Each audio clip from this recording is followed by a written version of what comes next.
2 Samuel chapter 13. And it came to pass after this that Absalom the son of David had a fair sister whose name was Tamar, and Amnon the son of David loved her.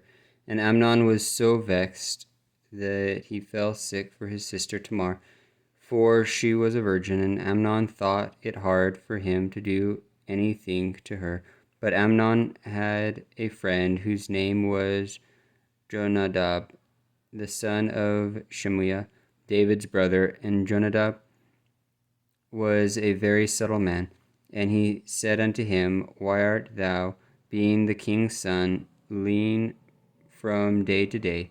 Wilt thou not tell me? And Amnon said unto him, I love Tamar, my brother Absalom's sister. And Jonadab said unto him, Lay thee down on thy bed, and make thyself sick, and when thy father cometh to see thee, say unto him, I pray thee, let my sister Tamar come and give me meat, and dress the meat in my sight, that I may see it, and eat it at her hand. So Amnon lay down, and made himself sick. And when the king was come to see him, Amnon said unto the king, I pray thee, let Tamar my sister come, and make me a couple of cakes in my sight, that I may eat at her hand. Then David sent home to Tamar, saying, Go now to thy brother Amnon's house, and dress him meat. So Tamar went to her brother Amnon's house, and he was laid down, and she took flour, and kneaded it, and made cakes in his sight, and did bake the cakes. And she took a pan, and poured them out before him, and he refused to eat. And Amnon said, Have out all men from me. And they went out, every man from him. And Amnon said unto Tamar, Bring the meat into the chamber, that I may eat of thine hand. And Tamar took the cakes which she had made, and brought them into the chamber of Amnon her brother. And when she had brought them unto him to eat, he took hold of her, and said unto her, Come lie with me, my sister. And she answered him, Nay, my brother, do not force me, for no such thing ought to be done in Israel. Do not thou this folly. And I, whither shall I cause my shame to go? And as for thee, thou shalt be as one of the fools in Israel. Now therefore I pray thee, speak unto the king, for he will not withhold me from thee. Howbeit he would not hearken unto her voice, but being stronger than she, forced her, and lay with her. Then Amnon hated her exceedingly, so that he hated wherewith he hated her was greater than the love wherewith he had loved her. And Amnon said unto her, Arise, be gone. And she said unto him, There is no cause. This evil in sending me away is greater than the other that thou didst unto me. But he would not hearken unto her. Then he called his servant that ministered unto him, and said, Put now this woman out from me, and bolt the door after her. And she had a garment of divers colors upon her, for with such robes were the king's daughters that were virgins apparelled. Then this servant brought her out, and bolted the door after her. And Tamar put ashes on her head, and rent her garments of divers colors that was on her, and laid her hand on her head, and went on crying.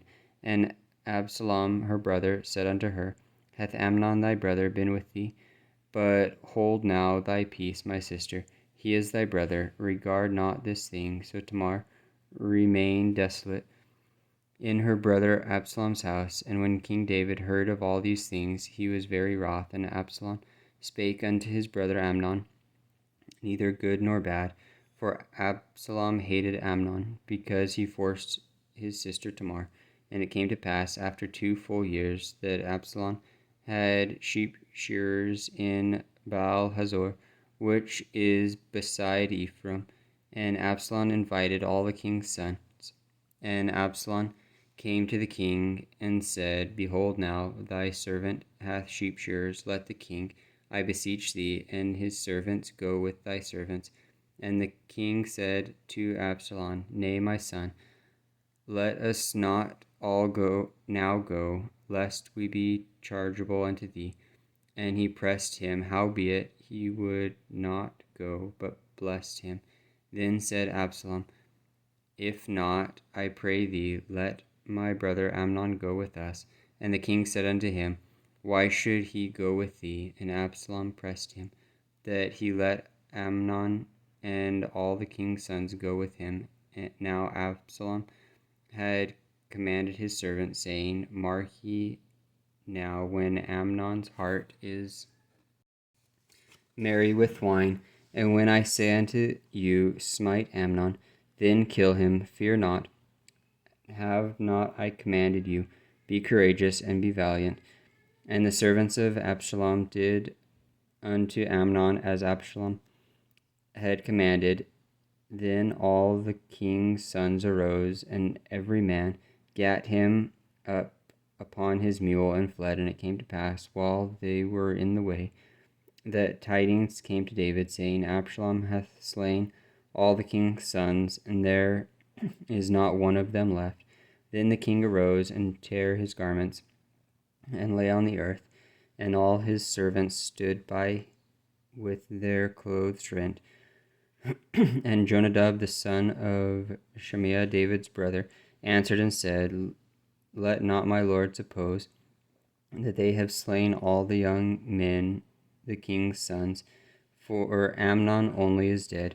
For by the appointment of Absalom hath this been determined from the day that he forced his sister Tamar.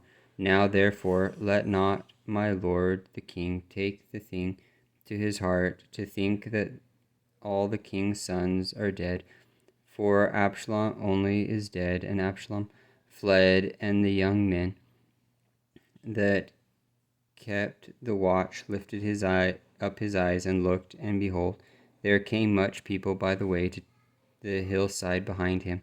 And Jonadab said unto the king, Behold, the king's sons come. As thy servant said, so it is. And it came to pass, as soon as he had made an end of speaking, that, behold, the king's sons came and lifted up their voice and wept.